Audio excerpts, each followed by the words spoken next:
전 시간에 그 리스크 관리 제어 기법뿐만 아니라 재무 기법 관련해서 전반적으로 다 수업을 했고요. 계속해서 이어나가도록 하겠습니다. 보험을 보시죠. 보험은 재무적인 카테고리 안에 있는 거라는 거 아까 확인할 수 있으셨죠? 보험은 동질적인 리스크의 결합입니다. 이질적인 것이 아니고요. 하나로 끝나는 그런 리스크도 아닙니다. 그리고 기금을 객출합니다. 객출. 각자 조금씩 나눠서 모은다는 거죠. 그 다음에 객출해서 오직 전가만을 지급하는 계약이다. 그리고 매매나 임대차 아까 도급계약에서 보셨죠? 그런 계약상의 전가와는 차이가 있다. 왜냐? 보험은 오직 전가만을 취급하는 계약이기 때문입니다. 그리고 리스크 관리 기법의 선택 이론으로 보시면 최소 비용으로 최대 효과를 내기 위한 리스크 관리 기법이다. 아까 말씀드렸죠? 비용은 최소여야 되고 효과는 최대여야 됩니다. 거꾸로 되면 안 되고요. 관리 기법의 실행, 그 다음 단계는 관리 기법의 실행이고 기법을 선택하는 것이 우선인 것이고 그 다음에 적용을 하는 겁니다. 중복 적용이 되고요.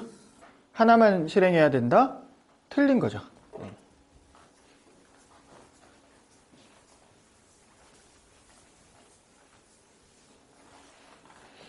마지막 단계로는 리스크 관리 프로그램의 검토 및 수정이 있습니다. 리스크의 변화나 손해의 정도에 따른 변화에 적합하도록 선택된 기법을 수정하는 단계. 마지막 피드백 하는 단계라고 보시면 되겠죠. 그 다음에 리스크 관리자. 각 회사마다 리스크 관리자는 두 개 됩니다. 초창기에는 보험을 담당하는 사람이 주로 했었는데요. 수행하는 담당자 및 조직을 구성하고 그 다음에 기업의 리스크뿐만 아니라 사회경제, 정치적인 측면까지도 이해하는 전문가가 되어야 합니다. 자, 보험으로 가시죠.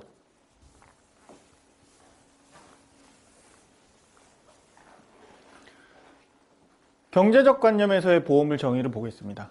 사회적 관점에서의 보험의 정의도 있습니다. 사회적 관점의 보험의 정의는 조금 다른 개념일 수 있기 때문에 경제적 관점에서의 보험인지 사회적 관점에서의 보험인지는 유의하고 객관식에 임해 주시면 되겠습니다. 경제적 관점에서의 보험의 정의를 보면 재무적 리스크에 대한 불확실성을 감수하는 겁니다. 재무적 리스크라는 건 아까 말씀드렸죠? 실행 단계가 아니라 제어 단계가 아니라 사고가 발생한 이후에 손실보전금을 주는 거, 화재보험이 발생해버리면 화재에 따른 수리를 하는 걸, 금원을 주는 거를 재무적 리스크에 대한 불확실성을 감수하는 것이고요. 위험의 전가죠? 위험의 전가만을 목적으로 하는 거라서 계약상 전가와 다르다. 그렇게 아까 설명드렸고요. 위험의 결합. 보험의 원리 중 가장 큰 핵심 원리입니다. 위험의 결합. 그 다음에 손실을 다수 가입자에게 분산시키는 역할을 한다. 대수의 법칙을 충족시키는 전제 조건이 된다. 대수의 조건이라는 건 뭔가요? 하나의 위험을 하나의 사람에게만 두는 게 아니라 여러 명의 위험을 골고루 다 모아보니까 그 위험에 따라서 발생할 수 있는 사고 자체는 유의미해집니다. 그 유의미한 확률을 기초로 해서 각각 모인 위험에게 보험료를 부과함으로 인해서 보험료를 받아서 위험이 발생한 실제 한 사람에게 주는 것. 이게 대수의 법칙이죠. 그래서 동시에 동질의 위험을 결합함으로써 위험을 골고루 분산할 수 있습니다. 그 다음에 사회적 관점에서의 보험을 보면 지금까지는 다 돈 문제였어요. 돈 문제인데 사회적 관점에서 보면 손실을 분담하기 위해서 만든 기금입니다. 기금. 보험 기금을 성립하는 거죠. 자, 1인은 만인을 위하여, 만인은 1인을 위하여 라는 모토 아래서 사회적 관점에서. 사회적 관점이라는 거는 결국 사회단체를 조직하는 거잖아요. 사회라는 거는 개인이 모여서 사회가 되는 거기 때문에 사회적인 관점에서의 보험의 정의는 다수 혹은 기금으로 정리해 주시면 될 것 같아요. 기금 혹은 만인 혹은 다수로 정리해 주시면 됩니다. 법적 수리적 관점에서의 보험을 보시죠. 수리적 관점에서의 보험은 확률이겠죠. 수학은 확률이잖아요. 그 다음에 통계에 따라서 손실을 예측하여 배분하는 거다.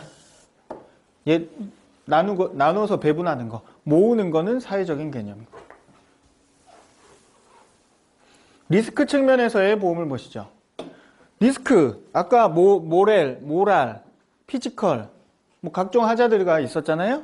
거기에 그런 개념을 넣으시면 순수 리스크와 반대되는 거, 투기적 리스크죠. 그러한 리스크는 보험 대상이 안 됩니다.